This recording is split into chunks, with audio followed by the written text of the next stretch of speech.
Good morning बच्चों। Class 8 में online class में आप साइंस सब्जेक्ट पढ़ रहे हैं और साइंस में आपका लेसन कौन सा 15 शुरू हो गया था, कुछ प्राकृतिक परिघटनाएं, है ना। कुछ प्राकृतिक परिघटनाएं, तो इसके बारे में मैंने बता दिया था कि प्राकृतिक परिघटनाएं क्या होती है, तरीका हमने बताया था, है ना। फिर हमने ये देखा था कि आवेश, है ना, आवेश हमने देखा था, दो प्रकार के आवेश होते हैं, सजातीय आवेश और विजातीय आवेश। तो इसके लिए मैंने मतलब एक क्रियाकलाप भी बताया था। यदि आप दो गुब्बारे पास पास रखते हो, है ना, और उसको यदि किसी फलालेन के कपड़े से रगड़ते हो तो क्या होता है, जब वो गुब्बारे को रगड़ने के पास ले जाते हो तो वो गुब्बारे क्या हो जाते हैं, एक दूसरे से दूर चले जाते हैं। क्यों? क्योंकि दोनों में क्या हो गया, समान आवेश उत्पन्न हुआ। दोनों में क्या होगा, समान आवेश, दोनों गुब्बारे थे उनको रगड़ा उससे, है ना, तो क्या होगा, दोनों में क्या होगा, समान आवेश उत्पन्न हुआ। तो समान आवेश उत्पन्न होने के कारण क्या होगा, वो एक दूसरे से अलग हो गए। इसी प्रकार यदि दो, आपने देखा होगा कि मैंने बताया आपको कि यदि आप किसी कंघी को अपने सूखे बालों से रगड़ते हो और रगड़ने के बाद क्या होता है, यदि आप उसको कागज के टुकड़े के पास ले जाते हो तो क्या हो जाता है, कागज के टुकड़े उसके ऊपर आकर्षित होने लगते हैं। कंघी को आपने क्या बालों से रगड़ा तो कंघी क्या हो गई, आवेशित हो गई, है ना। कंघी क्या हो गई, आवेशित हो गई। तो वो आवेशित होने के बाद कागज के टुकड़ों को अपनी ओर आकर्षित, कंघी को बालों को रगड़ने से क्या होता है, कंघी भी आपकी आवेशित हो जाती है और रगड़ने से बाल भी आपके आवेशित हो जाते हैं। इसी प्रकार यदि एक मतलब जैसे रिफिल है ना, एक रिफिल को आपने गुब्बारे को, मतलब गुब्बारा और रिफिल है, उसको आपने दोनों को इस रगड़ा और यदि आप उसको उसके पास ले जाते हैं तो क्या होता है, गुब्बारे एक दूसरे के पास आ जाते हैं। क्यों? क्यों? उसमें क्या, दोनों अलग अलग चीज है, तो उसमें क्या हुआ, असमान आवेश उत्पन्न हुआ। तो आवेश दो प्रकार के होते हैं, है ना। कौन कौन से, एक सजातीय आवेश और दूसरा विजातीय आवेश। जब एक प्रकार के आवेश उत्पन्न होते हैं तो वो क्या करते हैं, एक दूसरे को प्रतिकर्षित करते हैं। प्रतिकर्षित करते हैं मतलब एक दूसरे को दूर करते हैं। और जब असमान आवेश होता है वो एक दूसरे को क्या करते हैं, आकर्षित करते हैं, पास पास आ जाते हैं। तो बच्चों इतना मैंने आपको समझाया था, वो आपको समझ में आ गया होगा। आज हम पढ़ेंगे आवेश का स्थानांतरण। क्या पढ़ना हमको आज, आवेश का स्थानांतरण। आवेश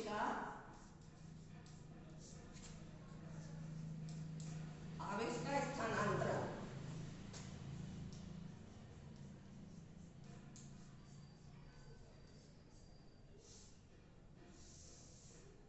अब आप लोगों को ये मालूम होगा कि आवेश का स्थानांतरण मतलब एक दूसरे से दूसरी जगह आवेश का पहुंचना। तो इसके लिए हमको क्या करना है, आवेश का स्थानांतरण करने के लिए एक क्रियाकलाप हम करते हैं, है ना। क्या क्रियाकलाप करेंगे हम, कि हम क्या करेंगे कि एक बोतल लेंगे, एक बोतल लोगे बच्चों आप, क्या करना है आपको, एक बोतल लेना है और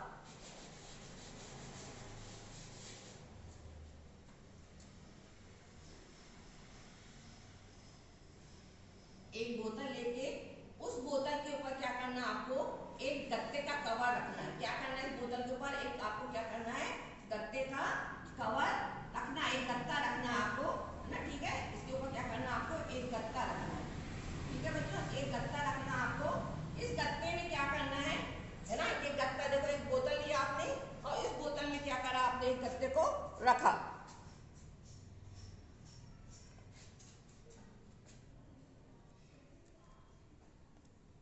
ठीक है बच्चों, आपने यहाँ देखो एक बोतल ली, ये बोतल है ना, इस बोतल के ऊपर एक गत्ते को रख दिया।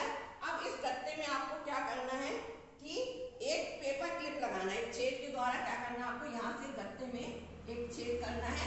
उस छेद के द्वारा आपको क्या करना है, एक पेपर क्लिप, पेपर की क्लिप रहती है, उसको छेद के अंदर से क्या करना है आपको, बोतल के अंदर, इस छेद के द्वारा बोतल के अंदर आपको डालना है। ये पेपर क्लिप आप लिए, इसके द्वारा क्या करना है, इसको पेपर। अब ये जो नीचे वाला सिरा है उसमें हमको क्या करना, एल्युमिनियम की दो पट्टी लगाना है। नीचे वाले सिरे में क्या करना, एल्युमिनियम की दो पट्टी आप लगाओगे। यहाँ पे आप क्या करना है, एल्युमिनियम की आपको क्या करना है, दो पट्टी लगाना है, ये, ठीक है बच्चों। ये क्या है आपका, बोतल है, जार है ना, जार के ऊपर क्या है आपको, गत्ते का ढक्कन लगाना है। क्या करना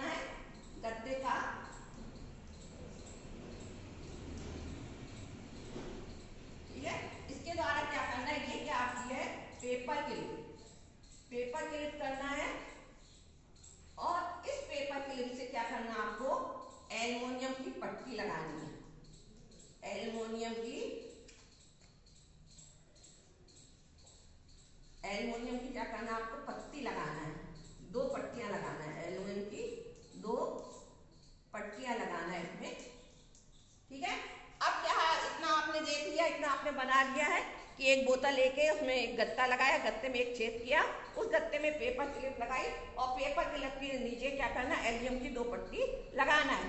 अब क्या करना है, इस जो एल्यूमिनियम का पेपर का जो ऊपर वाला क्लिप है इसमें एक रिफिल को आवेशित करना है। क्या करना है, रिफिल को आवेशित करके ले जाते हैं अपन, ठीक है ना। तो क्या करना है, इधर यहाँ से आप क्या करोगे, इस रिफिल को आवेशित करोगे और इसको यहाँ से आप टच कराओगे, समझ में आया। ये रिफिल को टच कराओगे तो क्या है, ये रिफिल जो है आकर्षित मतलब आवेशित करने के बाद आप इसको क्या करते हो, रिफिल से टच कराते हो तो क्या होता है, पन्नी की पट्टियां जो होती है जब किया तो ये क्या होती है, पहले कैसी रहती है, आसपास ऐसी ऐसी रहती है। जब ये रिफिल से आप इसको करते हो तो पत्तियां क्या होती है, फैल जाती है। पट्टियां क्या हो जाती है, फैल जाती है, मतलब प्रतिकर्षित हो जाती है ना। क्या है, जैसे ही आप इस रिफिल को उसके पास ले जाओगे और ये पेपर क्लिप से टच कराओगे तो पत्तियां क्या हो जाएंगी, प्रतिकर्षित हो जाती है ना। क्यों क्यों हो जाती है बच्चों ये, क्योंकि एल्युमिनियम की पट्टियां पेपर क्लिप से आवेशित रिफिल से आवेश प्राप्त करती हैं। जो पेपर की पट्टियां हैं ये, है ना, एल्युमिनियम की पट्टियां हैं, तो ये आवेशित रिफिल से क्या करती है, आवेश प्राप्त करती हैं और प्रतिकर्षित हो जाती है। इतना आया बच्चों समझ में, है ना, कि क्या होता है, जो आवेशित रिफिल होती है उससे क्या करते हैं, ये पेपर की इसके द्वारा पेपर क्लिप के द्वारा क्या करती हैं, पट्टियां आवेश प्राप्त करती हैं और फैल जाती है, मतलब प्रतिकर्षित हो जाती है। क्यों, ठीक है। तो इसका उपयोग, ये विधि का उपयोग क्या किसके लिए किया जाता है, इस विधि का उपयोग कोई वस्तु आवेशित है या नहीं, कोई वस्तु आवेशित है या नहीं, उसके लिए इस युक्ति का उपयोग किया जाता है। किसका, ये जो युक्ति मैंने बताई है उसका आवेश किया जाता है। तो जब कोई वस्तु आवेशित है या नहीं इसकी पहचान के लिए विद्युतदर्शी का उपयोग किया जाता है। कोई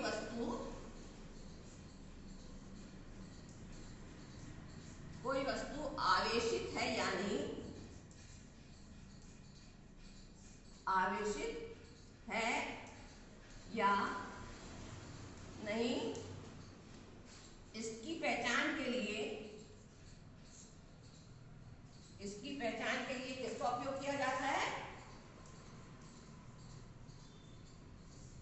पहचान के लिए विद्युतदर्शी का उपयोग किया जाता है। जो ये है इसको हम क्या कहते हैं, विद्युतदर्शी। तो विद्युतदर्शी का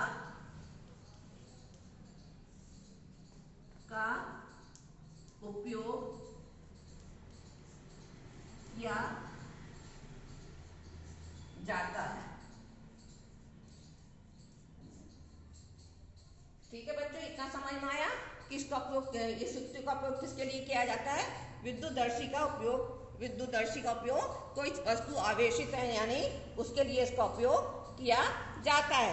अब क्या है कि अब क्या करना है, यदि हम पेपर क्लिप को हाथ से स्पर्श करते हैं तो क्या होता है, पन्नियां एक दूसरे से परिवर्तित हो जाती, देखा हमने। अब क्या है, यदि हम इसको क्या करते हैं,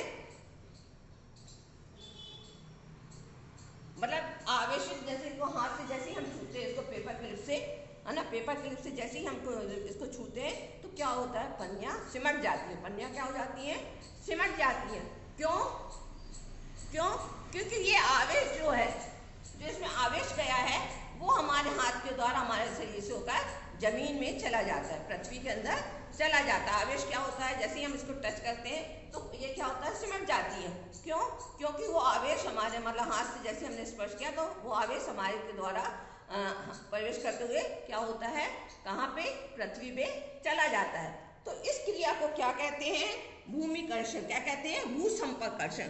क्या कहते हैं बच्चों, इस क्रिया को भूसंपर्कर्षण किया करते हैं।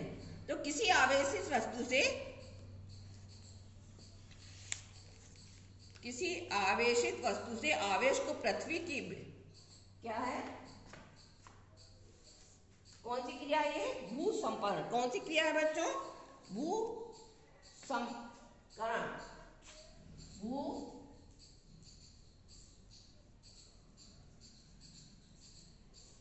भूसंपर्करण क्रिया। कौन सी क्रिया है? भूसंकरण। तो कोई वस्तु किसी आवेशित वस्तु से, किसी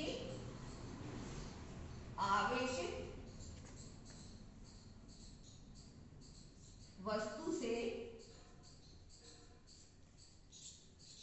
किसी आवेशित वस्तु से आवेश को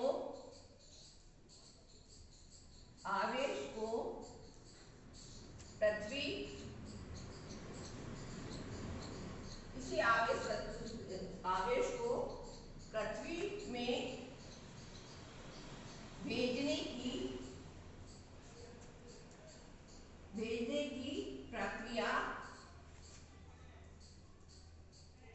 प्रक्रिया भूसंकरण कहलाती है।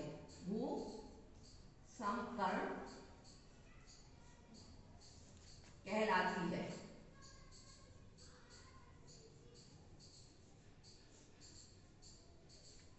समझ में आया बच्चों कि भूसंकरण क्या होता है? किसी भी वस्तु को पृथ्वी से, है ना, किसी आवेशित वस्तु को के आवेश को पृथ्वी में भेजने की प्रक्रिया कहलाती है, भूसंकरण क्रिया कहलाती है। तो बच्चों ये समझ में आ गया कि विद्युत आवेश क्या होता है ना, और भूसंकरण क्रिया क्या होती है। तो इतना आज आपने पढ़ लिया है ना। इसके आगे का हम कल देखेंगे कि त्वरित क्या है ना, त्वरित के बचाव के साधन। त्वरित तो आपने देख लिया था क्या है, तो त्वरित से हमको डरना नहीं चाहिए, और त्वरित के बचाव किस प्रकार त्वरित से हमको बचाव करना चाहिए, ये हम आगे देखेंगे।